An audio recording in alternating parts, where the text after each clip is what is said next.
एक दिन जंगल से एक हिरन टहलते टहलते ना जाने किस रास्ते पर भटक गया और किसी दूसरे ही जंगल में जा पहुंचा। वो खुद भी हैरान हो गया कि वो कहाँ आ गया है। चलते चलते उसे रास्ते में एक बारहसिंघा मिला, जो देखते ही समझ गया कि हिरन उस जंगल में नया है। तुम तो इस जंगल के नहीं हो, तुम यहाँ कैसे आए? हाँ भाई, मैं अपने जंगल का रास्ता भटक गया हूँ और वहीं वापस जाने का रास्ता ढूंढ रहा हूँ। ओह, ऐसी बात है। फिर तो तुम बहुत बड़ी गलती कर रहे हो। इस जंगल में बहुत से जंगली जानवर हैं जो दूसरों को मारकर खा जाते हैं। अगर किसी ने तुम्हें देख लिया तो बहुत बड़ी दिक्कत में पड़ जाओगे।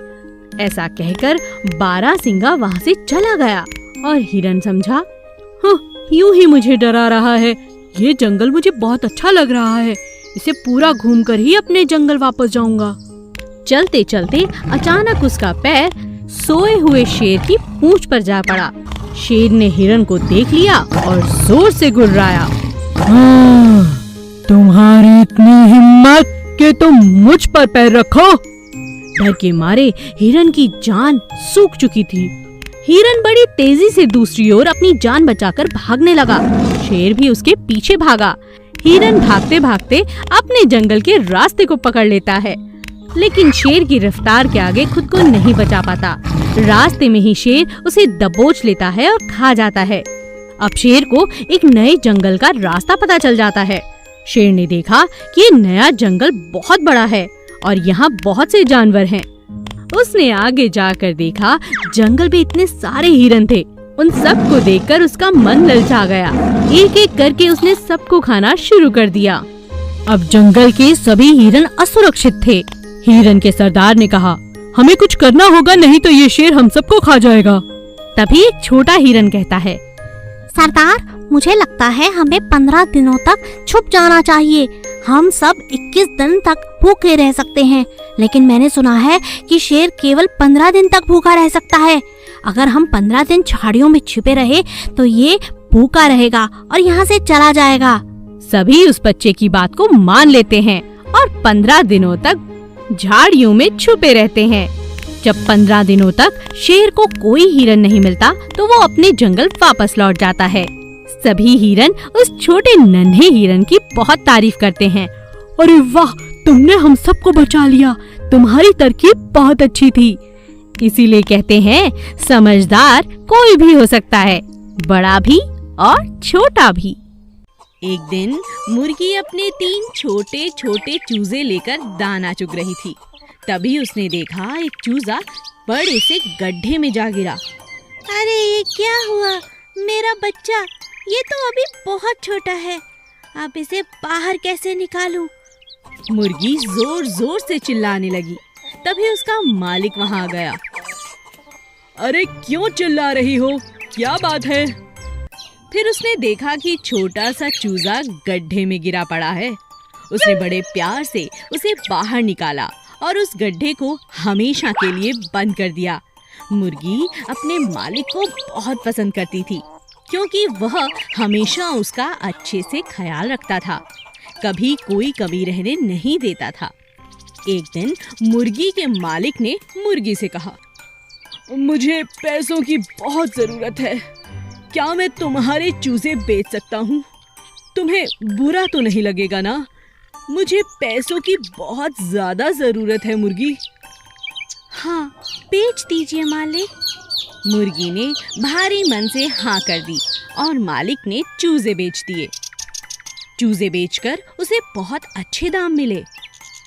अरे वाह, चूजे बेचकर इतना अच्छा पैसा मिला। अगली बार भी ऐसा ही करूँगा। अगली बार जब मुर्गी को बच्चे हुए तब फिर से मालिक ने कहा, मुझे पैसों की बहुत जरूरत है। क्या मैं तुम्हारे चूजे बेच दूं? मुर्गी समझ चुकी थी कि अब मालिक लालची होता जा रहा है।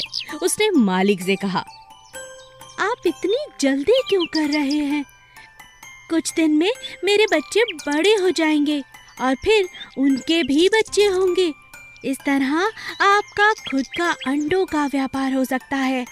आप जल्दबाजी में थोड़े लालच में पड़कर गलती कर रहे हो मालिक।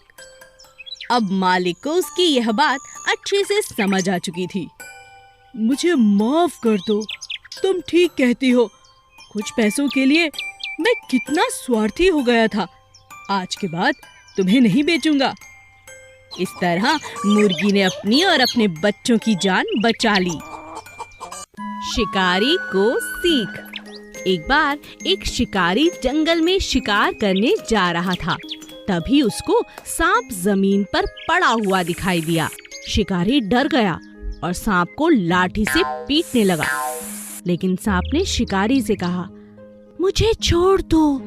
अगर तुम मुझे मारना चाहते हो तो तुम मुझे मार सकते हो, लेकिन इससे पहले मुझे सभी से कुछ जानना है। मेरी एक अंतिम इच्छा है। शिकारी को अचानक सांप पर दया आ गई और उसने कहा, आखिरी इच्छा? क्या है तुम्हारी आखिरी इच्छा? मैं जानना चाहता हूँ कि मनुष्य किस प्रकार के होते हैं। मगर उसमें तुम्हारी मैं कोई मदद नहीं कर सकता। आप केवल मुझे कुछ देर के लिए जिंदा छोड़ दीजिए। मैं कुछ जानवरों से इस बारे में जानना चाहता हूँ। ठीक है, मगर उसके बाद मैं तुम्हें छोड़ूंगा नहीं। ठीक है। और इस तरह शिकारी ने सांप से वादा ले लिया। कुछ ही देर बाद वहाँ से एक गाय गुजरी। सांप ने गाय से पूछा, प्यारी गाय, आप मुझे बताएं, इंसान कैसा होता है? वह अच्छा होता है या बुरा? गाय ने जवाब दिया, इंसान हमें पालते हैं, मगर बदले में हम भी तो उन्हें दूध देते हैं, लेकिन कभी हमारा शुक्रिया अदा नहीं करते। शिकारी ने कहा, हम बहुत मूर्ख हैं जो इस बूढ़ी गाय की बातें सुन रहे हैं। चलो सांप, बस तुम्हें अपना जवाब मिल गया, मगर ये सही जवाब नहीं है। तो क्यों ना मैं आते हुए बैल से ये प्रश्न कर लूं? ठीक है, कर लो। सांप ने गुजरते हुए बैल से पूछा, कृपया आप हमें बताएं, इंसान के बारे में वो कैसा है और क्या सोचता है? मैंने अपने जीवन में बहुत इंसान देखे, कड़ी मेहनत करते हैं, लेकिन बदले में हमें केवल मारते हैं। यह सुनकर शिकारी को बहुत बुरा लगा। तुम इन लोगों की बातें मत सुनो। चाहो तो पेड़ से बात कर सकते हो। हम पेड़ों को पानी देते हैं। ठीक है पेड़ महाराज, आप मुझे बताइए, इंसान कैसे होते हैं और क्या सोचते हैं? पेड़ ने जवाब दिया, मैंने इंसान को फल, फूल और रहने के लिए छाया दी, लेकिन वह मेरी शाखाओं और लकड़ियों को काटता रहता है, मुझे जड़ से मिटा देता है। जब शिकारी ने सभी की बात सुन ली, तब शिकारी ने सांप से कहा, हम इतने स्वार्थी हैं। सांप, आप जा सकते हो। मुझे तुम्हें मारने का कोई अधिकार नहीं। मुझे सभी से माफी मांगनी चाहिए। जानवर और पेड़ तो हमारे रक्षक हैं और हम इन्हें काट डालते हैं और मारते हैं। सांप वहाँ से चला गया। सीख, हमें उन सभी के प्रति आभार करना चाहिए जो हमारी मदद करते हैं।